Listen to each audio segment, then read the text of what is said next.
এই আরজি কর নিয়ে যা হচ্ছে এবং রাজ্যের সরকার প্রশাসন খোদ মুখ্যমন্ত্রী হু হ্যাপেন্স টু বি স্বাস্থ্যমন্ত্রী অ্যান্ড পুলিশ মন্ত্রী তার যা ভূমিকা শাসক দলের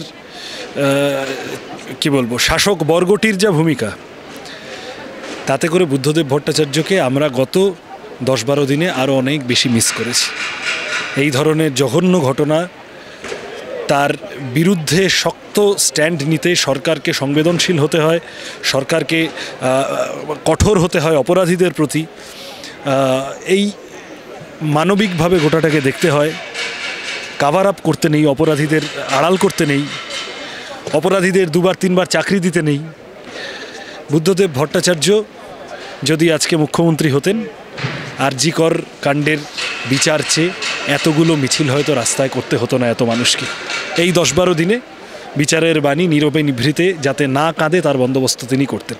আমার এটা গত 10-12 দিনে মনে হয়েছে ভীষণভাবে যে এই যা পরিবেশ, একটা মানুষের তো কাজের মধ্যে মূল্যায়নটা হয়, তিনি কি করেছিলেন, কিভাবে জীবনকে দেখতেন, কিভাবে তিনি তার দায়িত্বগুলো সামলেছেন তার ভিত্তিতে।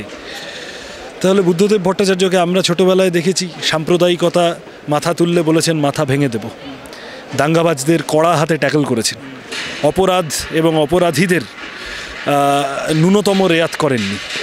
অনেক ক্ষেত্রে নিজের পার্টির লোকেদের বলেছেন যে মানুষের কাছে গিয়ে ভুল স্বীকার করো, যা কোনো ভুল করেছো। আজকে মুখ্যমন্ত্রী থাকলে নিশ্চয় সরকারের তরফে, প্রশাসনের তরফে যে অসংবেদনশীলতার পরিচয় আমরা প্রত্যেক দিন পাচ্ছি তা আমরা পেতাম না।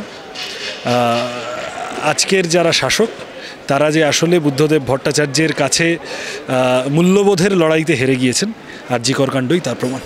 তুমি আরজি করের কথা শুনলে একটা সাধারণ মানুষ যদি সৃজনদা তোমার কাছে এসে জিজ্ঞাসা করে যে অমুককে চেনেন, তা নিশ্চয়ই তুমি দৌড়বে না, কিন্তু এএসআই অতুলবাবু কিন্তু দৌড়লেন একেবারে সঞ্জয়ের নাম শুনেই, কিন্তু টানা দৌড় আমরা সেটা দেখলাম। কি লুকোতে চাইলেন? কিছু কি লুকোতে চাইলেন? আমি তো সেটাই বলছি যে গোটা সিস্টেমটাকে এমনভাবে করাপ্ট করেছে, পুলিশ দৌড়াচ্ছে,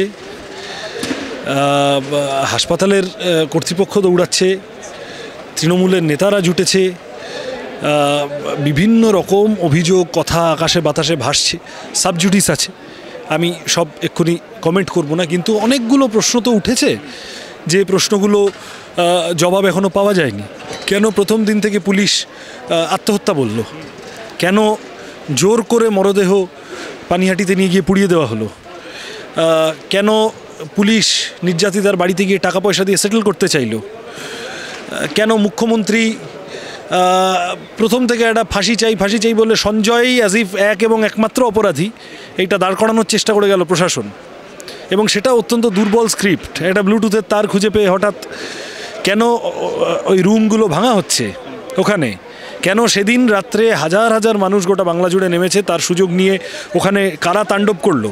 যে কটা লোক ওই সার্কেল করে বেরিয়েছে মুখ, তারা তো প্রত্যেকে ওই আশেপাশের চত্বরের ছাপমারা তৃণমূল নেতাদের ছাপমারা স্যাঙাত। তাহলে তৃণমূলের কী বাধ্যবাধকতা বারবার এই সন্দীপ ঘোষ লোকটাকে বারবার কোনো না কোনো সরকারি পদে বসাতে হচ্ছে কেন? অনেকগুলি প্রশ্ন আসছে, এই সমস্ত প্রশ্নের জবাব দিতে হবে। আমরা আশা করব নাগরিক হিসেবে যে গুড সেন্স উইল প্রিভেল। আমরা সকলে বিচার চাই, সুবিচার চাই, আর কেউ যেন কোনো দিন এই ধরনের ঘটনা ঘটানোর সাহস না পায়। এই অপরাধীরা তো জানতো যে এরকম একটা ঘটনা ঘটিয়েছি, কাল সকাল থেকে হইচই হবে, তাও তারা এটা ঘটালো কেন? কারণ তাদের এই সাহস ছিল, তারা এই আশ্বাস পেয়েছিল কোথাও যে কেউ না কেউ আমাকে বাঁচিয়ে দেবে। এই যারা বাঁচিয়ে দেব এত ঘৃণ্য অপরাধ করার পরেও যারা এই সাহসটা জুটিয়েছে তাদেরও শাস্তি হওয়া উচিত। আমরা সবাই সেই লড়াইয়ের সাথে আছি, এবং এই লড়াইতে থাকাটাই বুদ্ধদেব ভট্টাচার্যের মতো আজীবন লড়াকু নেতার প্রতি শ্রেষ্ঠ শ্রদ্ধার্ঘ্য হবে বলে আমার মনে হয়। ছোট্ট করে একদম শেষ করবো যে কৃষির জমিতে শিল্প, এই সিদ্ধান্তটা কি ভুল ছিল? একদমই ভুল ছিল না।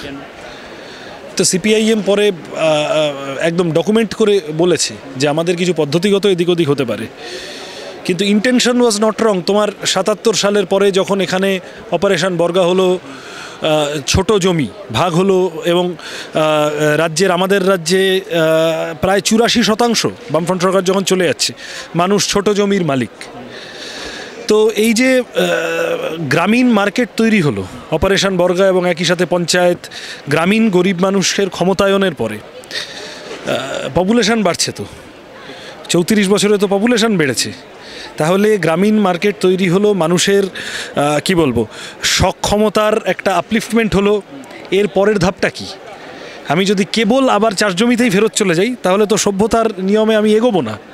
চাষ জমি থাকবে, রাখতেই হবে, কিন্তু তার সাথে আমাকে নতুন প্রজন্মের জন্য নতুন কাজের বন্দোবস্ত করতে হবে। মানে অর্থনৈতিক তাত্ত্বিক আমি খুব সহজ করে তোমায় বোঝানোর চেষ্টা করলাম, এর প্রচুর আলোচনা হয়েছে।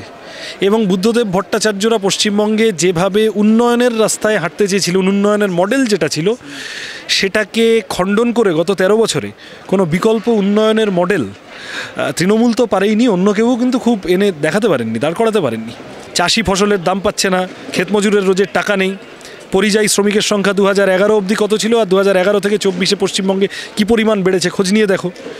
তা আমার রাজ্যে কাজ নেই, কাজ আছে, কেউ না কেউ কাবাবের দোকান দিচ্ছে বা কোনো গিগ ওয়ার্কার হিসেবে কোনো ওই খাবার ডেলিভারি করছে বা কোনো বাইক চালিয়ে বেড়াচ্ছে, গ্রাম থেকে শহরে চলে আসতে বাধ্য হচ্ছে। গ্রামে কাজ নেই, অবস্থা কি ভয়ানক দেখেছো? এই যে একটা কাজের হাহাকার, বা যাদের কাজ আছে তাদেরও কাজের কোনো নিশ্চয়তা নেই, জব সিকিউরিটি বলে কিচ্ছু নেই। তুমি যে কাজটা করো এই কাজটারও জব সিকিউরিটি নেই।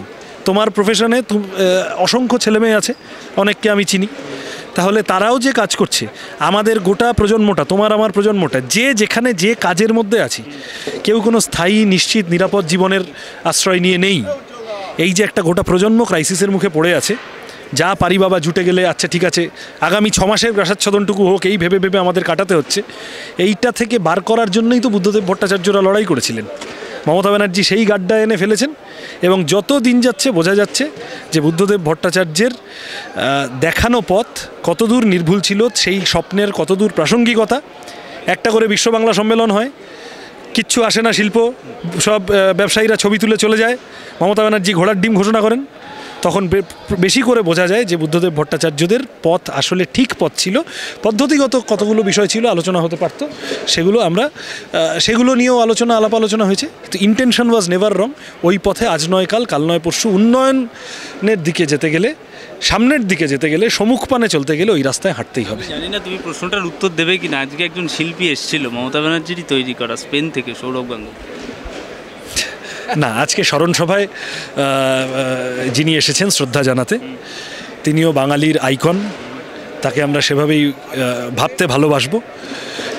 ফলত আমি সেই প্রশ্নে কোনো কমেন্ট করব না। ওইটাই আমি বললাম একটু আগে যে we hope good sense will prevail, শুভবোধের উন্মেষ হোক সবার মধ্যে।